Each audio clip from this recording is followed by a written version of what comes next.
बच्चों हमारा क्वेश्चन है next question NEET chemistry Aakash captain name is coordination compound and question हमारा क्या है दैट इज 13 CONH3 5 ClSO4 और CONH3 5SO4 ClR कौन कौन सा आइसोमर्स है ये हाइड्रेट आइसोमर्स है एनरिचन आइसोमर्स है कोऑर्डिनेशन आइसोमर्स है और लिंकेज आइसोमर्स है इन चारों में से कौन सा ये आइसोमर्स है ये पूछ रहा है ये ठीक है तो क्वेश्चन लिख लेते हैं फर्स्ट ऑफ ऑल क्वेश्चन हमारा है that is 13 okay that is जो हमारा CO है CONH3 5 ओके एंड ClSO4 और एंड CONH3 5SO4 Cl ठीक है अब ये पूछा कौन कौन सा आइसोमर्स है first second third and fourth okay hydrate isomers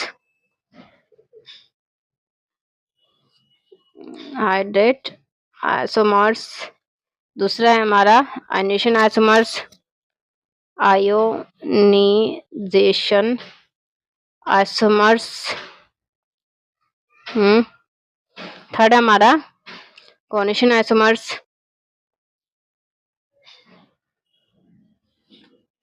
okay and fourth हमारा दैट इज लिंकेज आइसोमर्स ठीक है ओके बच्चों तो इनमें से कौन सा आइसोमर्स ये पूछ रहा है अगर आपको आइसोमर्स नहीं आता है तो भाई पहले आइसोमर्स पढ़ लो ठीक है आइसोमर्स क्या होते हैं कि एक स्ट्रक्चर के बहुत सारे एक कंपाउंड के बहुत सारे स्ट्रक्चर अलग अलग हो सकते हैं पॉसिबल स्ट्रक्चर बना सकते हैं उसे आइसोमर्स कहते हैं या तो उसका फॉर्मूला सेम होगा मतलब फॉर्मूला अगर दो कंपाउंड का सेम है तो आइसोमर्स हुआ दो कंपाउंड अगर उसका स्ट्रक्चर सेम फॉर्मूला एक ही है स्ट्रक्चर बहुत सारे बन चुके हैं तो उसको भी हम क्या कह सकते हैं आइसोमर्स कह सकते हैं ठीक है मतलब सेम फॉर्मूला और different structure that is isomers okay ये होता है आइसोमर्स ठीक है ओके अब यहाँ पे देखो यहाँ पे हमारे पास जो NH3 5 है Cl एक है SO4 एक है वैसे भी यहाँ पे भी Cl एक है NH3 5 है SO4 एक है NH3 5 है और CO एक है ठीक है मतलब फॉर्मूला सेम है बिल्कुल ये याद रखना ठीक है अब चेंजेस समझ लो हम लोग ऐसा करते हैं स्ट्रक्चर बना लेते हैं ना ये क्या है एक ऑक्टाहाइड्रल स्ट्रक्चर है ठीक है यहाँ बीच में एक मेटल है ओके तो दोनों का स्ट्रक्चर बना देते चलो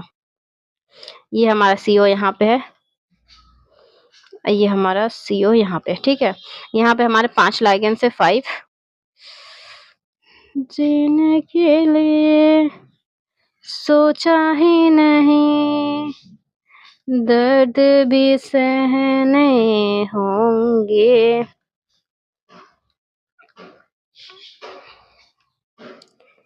तेरे बिना जिंदगी से कोई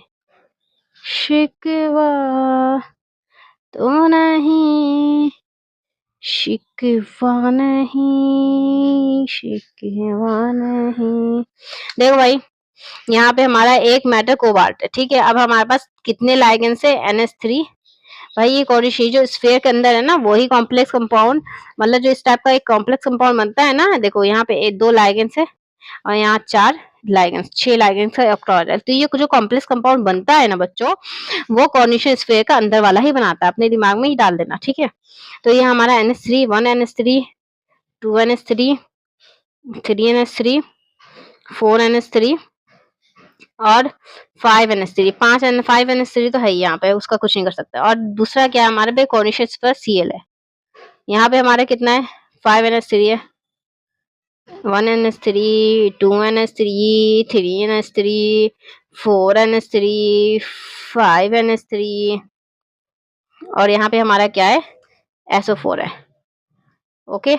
अब यहाँ पे देखो यहाँ पे बाहर इसके क्या है SO4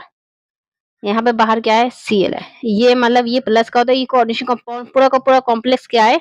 प्लस का है तो Cl माइनस का मतलब ये पूरा कॉम्प्लेक्स कंपाउंड इसको 1 इलेक्ट्रॉन दे रहा है ये 1 इलेक्ट्रॉन यहाँ पे ये पूरा का पूरा SO4 2 माइनस यहाँ पूरा का पूरा कॉम्प्लेक्स कंपाउंड कितने इलेक्ट्रॉन दे रहा है 2